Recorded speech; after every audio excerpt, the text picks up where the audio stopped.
বিসমিল্লাহ। প্রথম প্রশ্ন, এক ভাই প্রশ্ন করেছেন, আমি অনেক সময় শয়তানের ধোকায় পড়ে আল্লাহকে নিয়ে খুব বেশি চিন্তা হয় এবং প্রিয় নবীজির হাদিস শোনার পরও নবীজিকে নিয়েও শয়তান মাঝে মধ্যে বাজে চিন্তা ঢুকিয়ে দেয়।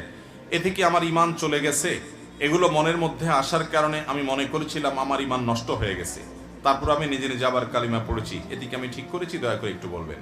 ভাইরা আমার, এই ব্যাধিটা এত ব্যাপক আকার ধারণ করেছে, আমাদের অনেক ভাই বোন আছেন যারা এই একই প্রশ্ন আমাদের কাছে করেন যে তাদের মনে আল্লাহকে নিয়ে বাজে চিন্তা আসে, আল্লাহ সম্পর্কে নোংরা চিন্তা ভাবনা আসে, নবী সাল্লাল্লাহু আলাইহি সম্পর্কে বাজে চিন্তা আসে। আপনি চিন্তা করুন তো, এই রোগটা যার মধ্যে আসে, এই আশাটা সেই লোকটাকে যদি অস্থির করে দেয়, তাহলে বুঝতে হবে এই লোকটা আসলে ঈমানদার, তার পেরেশান হওয়ার কোনো কারণ নেই।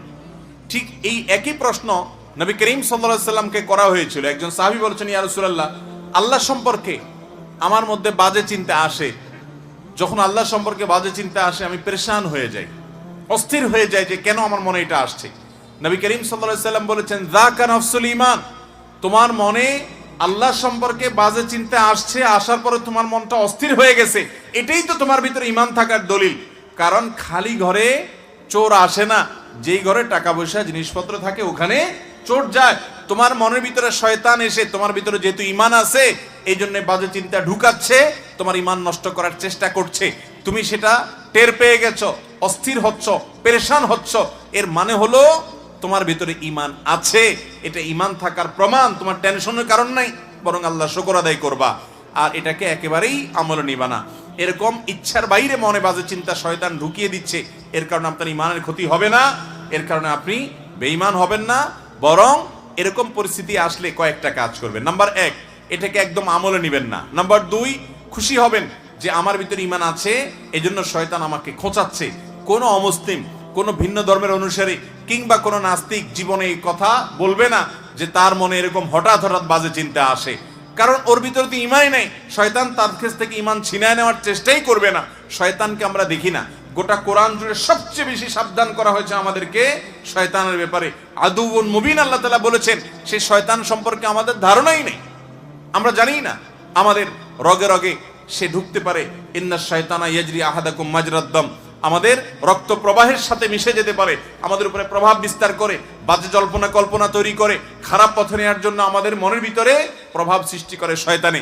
এই শয়তান সে কিন্তু কোনো ওই যে শয়তানের অনুসারী, শয়তানের গোলামের মধ্যে পাবেন না, তার মধ্যে শয়তান থাকে না। ঈমানদারের মনে বাজে চিন্তা আসে, এই কথা চিন্তা করে আল্লাহ শুকর আদায় করবেন। তাহলে প্রথম কাজ হলো এটাকে পাত্তা দিবেন না, এর কারণে আপনার ঈমান ক্ষতি হবে না।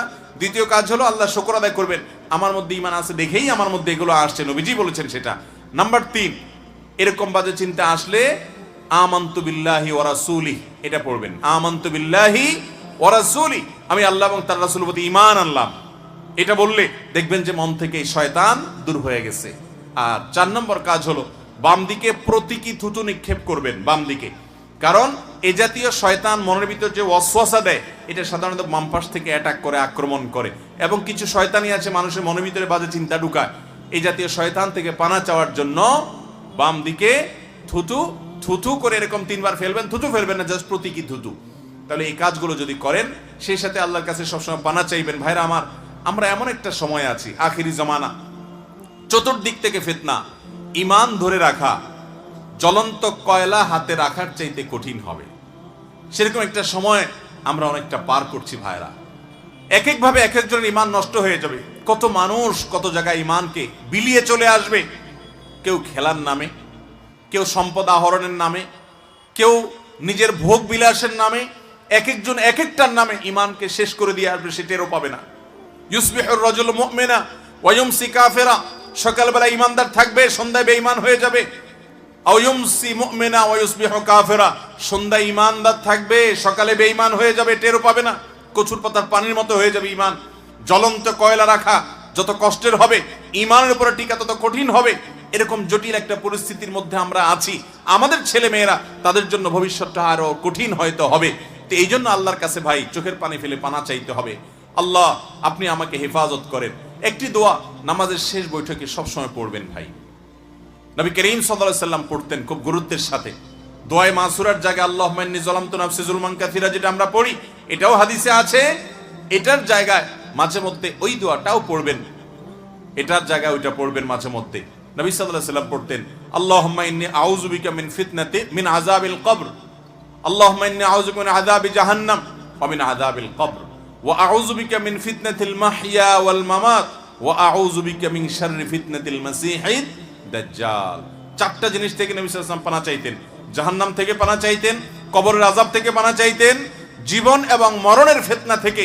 দুনিয়াতে যত রকমের ফিতনা আছে, এই যে মনের ভিতরে বাজে চিন্তা ঢুকাচ্ছে শয়তান, একটা ফিতনা, এই ফিতনা থেকে পানা চাইতেন।